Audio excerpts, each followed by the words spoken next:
the Met Office has issued an amber weather warning after torrential downpours and thunderstorms caused disruption across southeast England.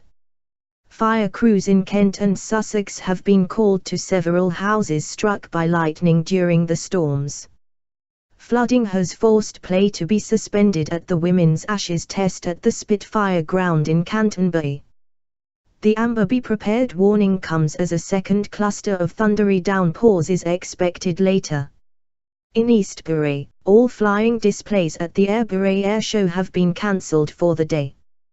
The Ardale shopping centre was also evacuated briefly because of overflowing drains in the high street and concerns of customers slipping.